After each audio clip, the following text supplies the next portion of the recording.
Ce que tu vois n'est pas toujours la réalité. Suivez l'histoire de Diana, partie 3. Diana, toujours cachée dans les herbes, les voit marcher ensemble. Stéphane et Jorine, côte à côte, ils se parlent bas, comme s'ils ne voulaient pas être entendus.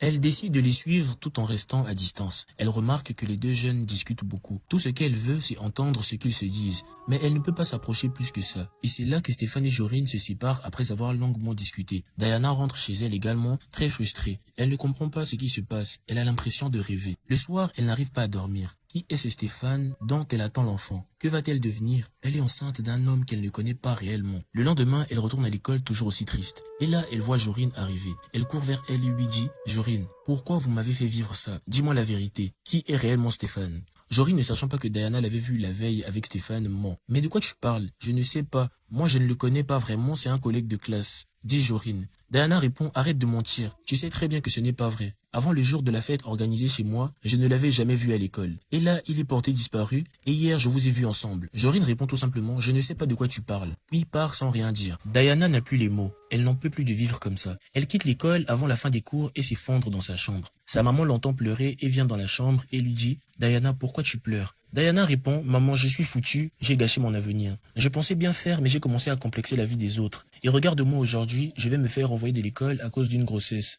En plus, je ne connais même pas qui est le père réellement. » Maman Kadi fond en larmes, elle aussi, et lui répond « Je t'avais pourtant prévenu, ma fille. Je t'ai dit de travailler dur, de ne pas te détourner de là où tu viens. Tu vois aujourd'hui, montre-moi la photo du père de ton enfant. Nous irons le chercher ensemble, il assumera, il n'a pas le choix. » Diana prend son téléphone et montre à sa mère. Maman Kadi regarde la photo, et là, elle est figée. Les larmes se mettent à couler, et elle répond « Mais c'est le fils de mon patron ?» Aussitôt où cette phrase sort de sa bouche, Diana a le regard figé. Elle répond « Qu'est-ce que tu viens de dire, maman ?» Maman Kadi répond « C'est Stéphane, le fils unique de mon patron. Il était en voyage, je ne savais pas qu'il était de retour. » Diana lui montre ensuite une autre photo, celle de Jorine, et lui demande « Tu connais cette fille ?» Maman Kadi répond encore « Oui, bien sûr, c'est sa cousine Jorine. Ils sont inséparables depuis qu'ils sont enfants. » Diana met ses mains sur la tête car elle comprend qu'elle vient d'être piégée et répond « C'était donc un piège. » Et c'est à ce moment-là que Stéphane et Jorine entrent dans la maison. Jorine parle en première. « Diana, je suis venu vers toi parce que je te trouvais intelligente. On est devenus amis et tu m'as emmené chez toi, alors que c'était la maison de mon cousin Stéphane. Tu m'as menti en me disant que c'était ta maison. On a décidé de faire ça pour te punir de ton complexe. J'ai appelé Stéphane qui était en voyage et il est revenu le soir même pour monter ce plan avec moi. Tu as menti à tout le monde, tu as renié ta mère, tu as bafoué tes valeurs et tu es devenu quelqu'un d'autre. » Stéphane prend la parole à son tour. « La vie, c'est la patience. Tu avais tout pour réussir, mais au dernier moment, tu as choisi de te laisser distraire par la vie des autres. Chacun avance à son rythme. Ça ne sert à rien de précipiter les choses. Voilà cet argent, utilise-le pour avorter et recommence ta vie. Et si tu veux garder l'enfant, j'assumerai. » Diana, remplie de honte et les larmes aux yeux, répond « Pardonnez mon comportement. Je ne sais pas ce qui m'a pris. Pardon maman, pardon Stéphane, pardon Jorine. Mais vous n'étiez pas obligé d'aller aussi loin. Mais c'est de ma faute, j'assumerai les conséquences. » Diana vient de recevoir la leçon de sa vie. C'est ce qui la changera pour de bon. Plus tard, elle décide de ne pas avorter. Cet enfant sera la preuve de ses erreurs, mais aussi de la leçon qu'elle a prise. Ne jamais renier ses origines, ne jamais avoir honte de ses parents, toujours accepter et assumer l'endroit d'où l'on vient. Quelques mois plus tard, elle donne naissance à un petit garçon. Après son accouchement, Stéphane décide de s'occuper de son enfant convenablement. Diana reprendra l'école et cette fois-ci, elle termine pour de bon.